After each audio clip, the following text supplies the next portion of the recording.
여러분 안녕하십니까? 6월 27일 주일입니다. 뉴사우스웨일즈 수상이 어제 갑작스럽게 선포한 록다운으로 말미암아 오늘 온라인으로 여러분과 함께 말씀을 나누게 되었습니다. 오늘은 마가복음 13장 24절로 37절 말씀을 중심으로 깨어 있으라 라는 제목으로 하나님의 말씀을 나누기를 원합니다.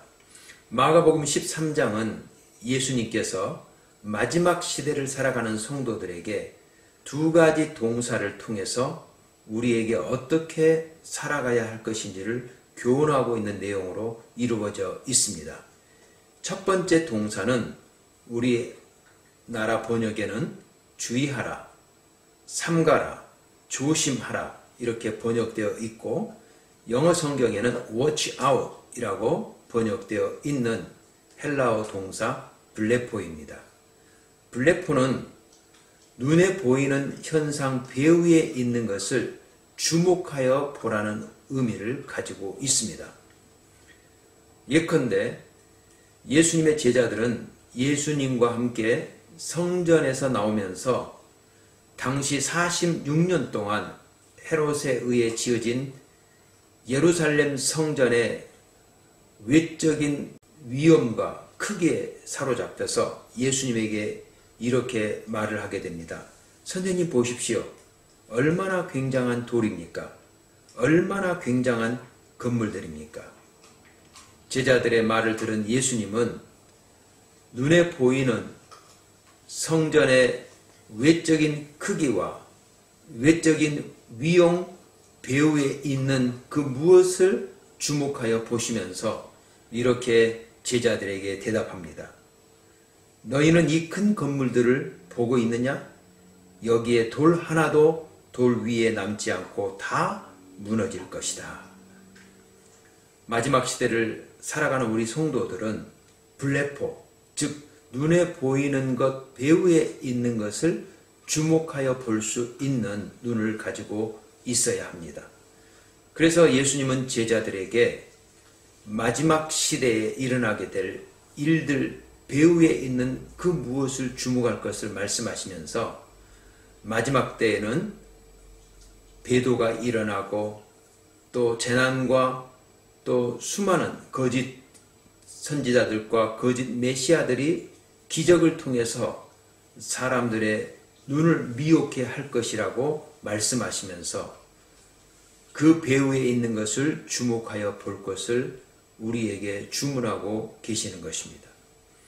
첫 번째 동사가 블레포라면 예수님께서 마지막 시대를 살아가는 우리 성도들에게 주는 두 번째 동사는 오늘 34절부터 37절에 세 번에 걸쳐 사용되고 있는데 34절, 35절, 37절 반복해서 사용되고 있는 깨어 있으라. 영어 성경에서는 keep watch라고 번역하고 있는 헬라어 단어 그레고레오라고 하는 것입니다. 이 그레고레오라는 말은 keep watch라는 영어 단어가 우리에게 암시하는 것처럼 넋을 잃지 않고 계속해서 긴장감을 가지고 깨어있는 상태를 의미하고 있습니다. 블레포가 눈에 보이는 현상 배후에 있는 그 무엇을 주목하여 보는 것을 의미한다면 그레고리아는 넋을 놓지 않고 계속 보초를 서고 있는 사람처럼 깨어있는 상태를 뜻하는 것입니다. 어제 오후 2시경 호주 뉴사우스웨일즈 수상이 시드니의 록다운을 선포했을 때 만약 주의를 준비하지 않고 있다면 얼마나 당혹스러운 그런 일이 되었겠습니까? 하지만 늘 준비되어 있고 늘 깨어 있다면 이 위기를 극복할 수가 있는 것이죠. 그런 의미에서 예수님은 우리에게 그레고레오 깨어 있어라라고 주문하고 있는 것입니다. 24절부터 27절의 말씀은 학자들에 의해서 크게 두 가지로 해석되기 때문에 사실 해석이 쉽지 않는 본문입니다. 많은 사람들은 그때 그 환난 후 해가 어두워지며 달이 빛을 내지 아니하며 별들이 하늘에서 떨어지며 하늘에 있는 권능들이 흔들리리라. 여기서 그 환난이라고 하는 것은 예루살렘 성전이 주 70년에 파괴가 되게 되는데, 바로 예루살렘 성전의 파괴가 일어난 이유를 가리키는 말입니다.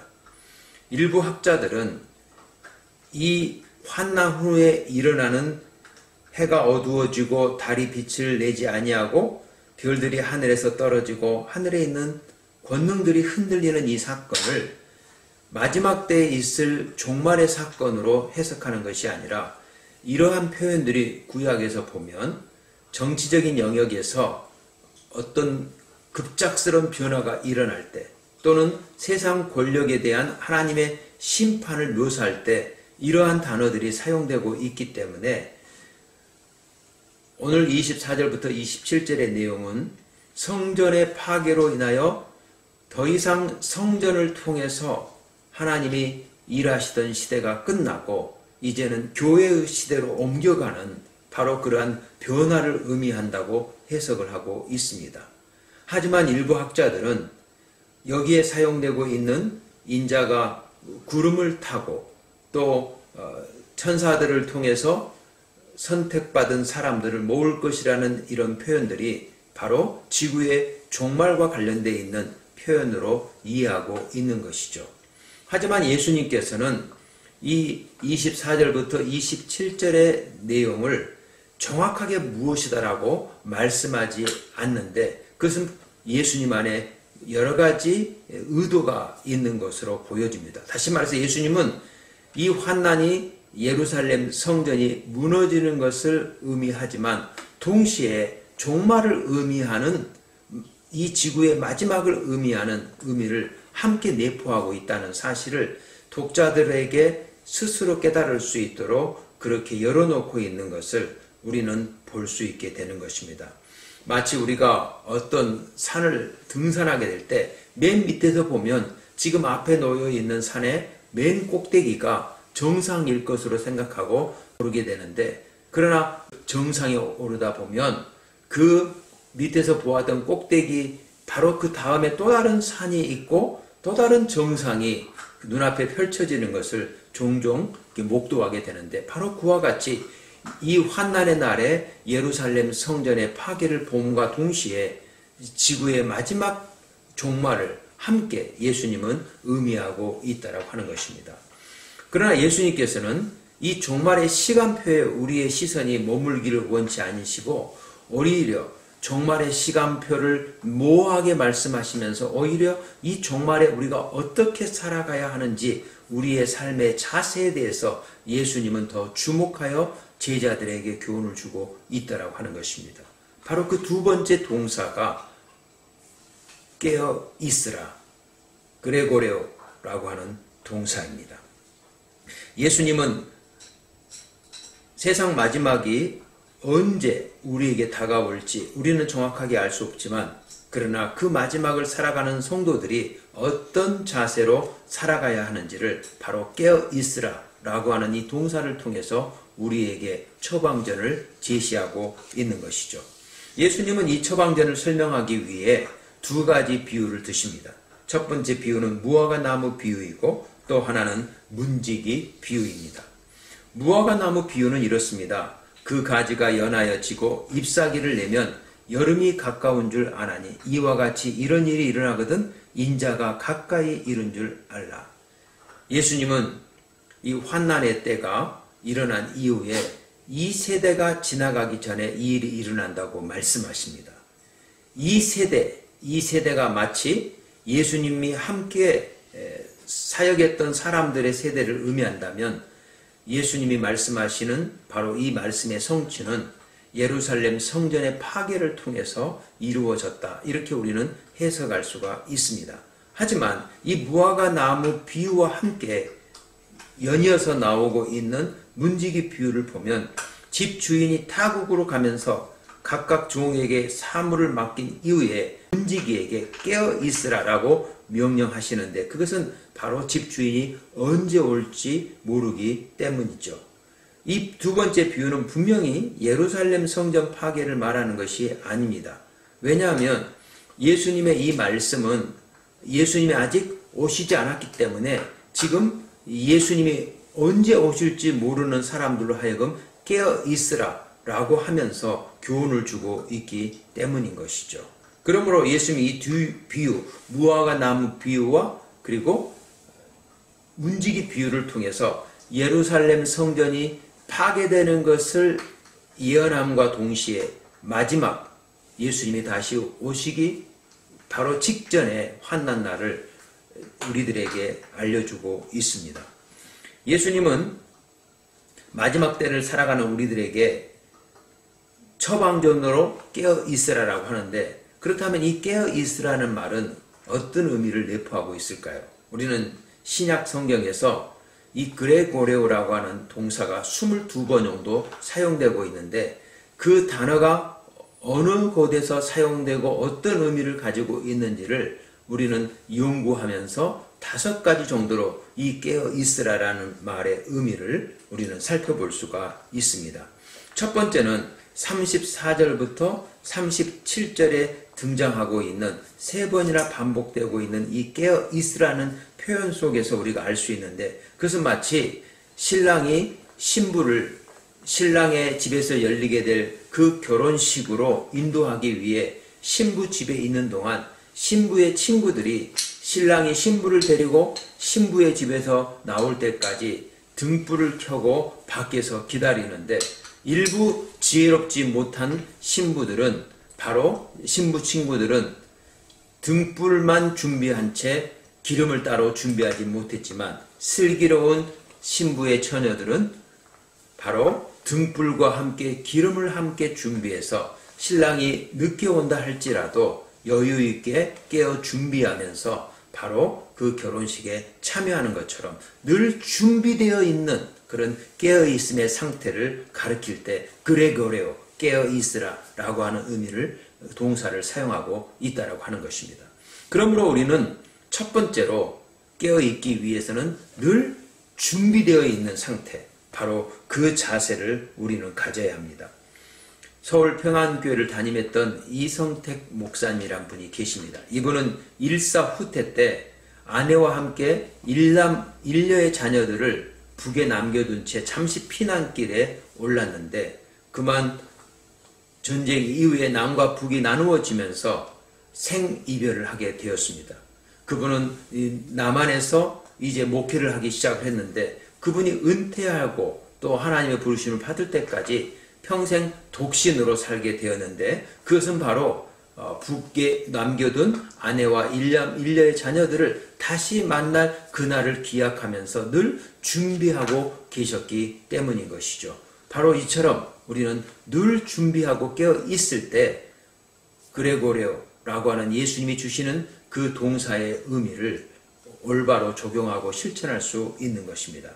두 번째, 이 그레고레오라고 하는 동사는 주님의 고통을 함께 경험하는 것을 의미합니다. 마가복음 14장 34절에서 예수님은 겟세마네 동산에서 기도하시면서 제자들에게 이렇게 말씀하십니다. 내 마음이 심히 고민하여 죽게 되었으니 너희는 여기 머물러 깨어 있으라.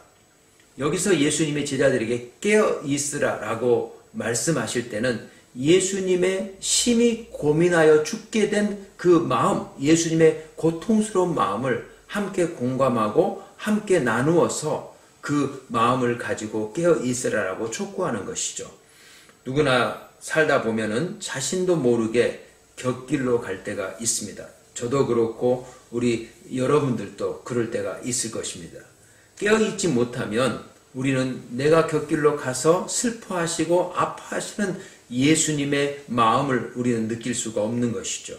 그러나 하나님께서 우리에게 은혜를 주시게 되고 우리가 깨어있게 되면 우리는 곁길로 갔던 우리의 삶으로 인하여 예수님이 얼마나 마음 아파하시는지를 깨닫게 되고 예수님의 그 고통을 공감하면서 우리는 회개의 삶으로 나아가 하나님께서 말씀하시는 그레고레오 깨어있는 삶으로 나아갈 수 있는 것입니다.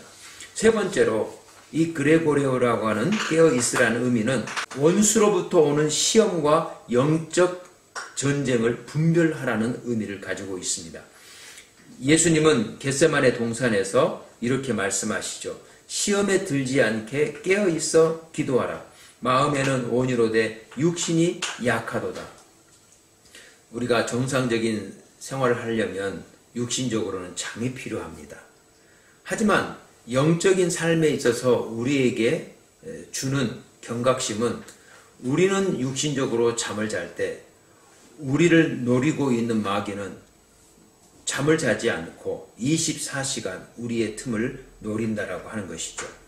베드로전서 5장 8절에 보면 근신하라 깨어라 너희 대적 마귀가 우는 사자같이 두루 다니며 삼킬 자를 찾나니. 마귀는 피곤을 모릅니다. 늘 삼킬 자를 찾습니다. 그러므로 우리가 깨어있지 못하면 우리는 마귀의 시험에 노출이 되게 되고 결국 시험을 받게 되는 것입니다. 특별히 우리가 기억해야 될 것은 마귀의 참소에 늘 깨어있는 것입니다. 왜냐하면 요한계시록 12장 10절에 보면 우리 형제들을 참소하던 자 곧 우리 하나님 앞에서 밤낮 참소하던 자가 쫓겨났고, 우리가 신앙생활하거나 또 사역을 하면서 우리가 아는 사람 또는 알지 못하는 사람으로부터 참소를 당할 때 우리는 모든 것을 놓고 싶은 유혹에 빠지는 것이죠. 그러나 깨어있게 되면 우리는 이 말 배후에 악한 마귀가 바로 참소에 바로 그 침을 나를 향해서 지금 쏘아대고 있다는 사실을 영적으로 분별하게 되고 마귀를 대적하면서 실족하지 아니하고 시험에 빠지지 아니하고 계속 깨어있어서 주의 사역을 감당할 수 있는 것입니다. 그러므로 원수로부터 오는 시험과 영적 전쟁을 분별하기 위해서 우리는 깨어 있어야 하는 것입니다. 네 번째로 이 그레고레오라고 하는 깨어 있으라는 동사는 매일 영적 생활에 정진하는 것과 관련하여 사용이 되고 있습니다. 고린도서 16장 13절 깨어 믿음에 굳게 서서 남자답게 강건하여라. 골로새상 2절에 보면 기도를 계속하고 기도에 감사함으로 깨어 있으라. 수영 선수 박태환 선수가 한 말이 기억이 나는데, 사흘 동안 연습을 하지 않으면 일반 사람들이 알아보고, 이틀 연습을 하지 않으면 감독님이 알아보고, 하루 연습을 하지 않으면 내 자신이 알아본다. 하루 반짝 생활하는 것은 누구나 할 수 있습니다. 하지만 하루 반짝 생활이 매일 일상이 되게 하는 일은 누구나 할 수 없는 일이죠. 그것은 영적으로 깨어 있을 때만 가능한 일입니다. 우리가 영적으로 깨어 있는 삶을 살기 위해서는 우리를 영적 깨움으로 인도하는 말씀과 기도의 삶이 우리 삶의 일상이 되도록 해야 하는 것이죠. 하루 반짝 말씀과 기도의 삶을 사는 것은 누구나 할 수 있습니다. 하지만 이것이 우리 일상이 되게 하기 위해서는 그것은 아무나 할 수 없는 것이 영적으로 깨어 있어야만이 가능한 것입니다. 그러므로 영적으로 깨어 있기 위해서 오늘 우리에게는 말씀과 기도를 통해 영적으로 우리를 일깨우는 삶의 습관이 너무너무 필요하고, 바로 이것은 영적으로 깨어 있을 때 가능하기 때문에 주님께서는 그레고레오 영적으로 깨어 있으라 라고 말씀하고 있는 것입니다. 다섯 번째로 그레고레오 깨어 있으라는 말은 함께 신앙생활을 하는 형제 자매들을 돌보는 일에 깨어 있으라 라는 의미를 가지고 있습니다. 사도행전 20장 31절에 보면 그러므로 여러분이 일깨어 내가 3년이나 밤낮 쉬지 않고 눈물로 각 사람을 훈계하던 것을 기억하라. 세번역에서는 그러므로 여러분은 깨어 있어서 내가 3년 동안 밤낮 쉬지 않고 각 사람을 눈물로 훈계하던 것을 기억하십시오 라고 번역하고 있습니다. 호주는 개인의 프라이버시를 매우 중요시하는 나라입니다. 굉장히 좋은 문화일 수 있죠. 하지만 한 영혼이 침륜에 빠지는 것을 가만히 지켜만 볼 정도로 프라이버시를 존중하면 안 됩니다. 왜냐하면 히브리서 10장 25절에서는 서로 돌아보아 사랑과 선행을 격려하며 모이기를 피하는 어떤 사람들의 습관과 같이 하지 말고 오직 권하여 그날이 가까움을 볼수록 더욱 그리 하자라고 고면하고 있기 때문인 것이죠. 영적으로 깨어있는 삶, 그레고리오는 바로 함께 신앙생활을 하는 형제 자매들을 돌보는 일에 깨어있는 것을 의미하는 것입니다. 그러므로 우리는 깨어있어 사랑과 선행을 격려해야 하는 것이죠. 올해 초 몇 분의 목사님과 함께 이른 새벽에 울릉공에 간 적이 있습니다. 호주 와서 그렇게 찬란한 태양이 바다 위에서 떠오르는 장면을 처음 보면서 그 아침은 특별한 아침이 되었습니다. 어떻게 해서 그것이 가능했을까요? 깨어 있었기 때문입니다. 찬란하게 임할 하나님의 나라의 영광을 사모하며 다시 오실 주님을 늘 맞이할 준비를 하기 위해서는 우리는 깨어 있어야 합니다. 마귀는 잠자는 성도들을 표적으로 삼습니다. 그러므로 우리는 깨어 있어야 합니다. 예수님의 탄식의 눈물을 함께 공감할 수 있기 위해서는 우리는 깨어 있어야 합니다. 나뿐만 아니라 주변의 형제 자매를 돌아보기 위해서 우리는 깨어 있어야 합니다. 그리고 이러한 깨어 있는 삶을 위해서는 날마다 우리를 일깨워주는 말씀과 기도의 습관에 우리는 깨어 있어야 하는 것이죠. 오늘 37절 말씀을 다 같이 함께 읽기를 원합니다. 37절 말씀입니다. 깨어 있으라. 내가 너희에게 하는 이 말은 모든 사람에게 하는 말이니라. 아멘.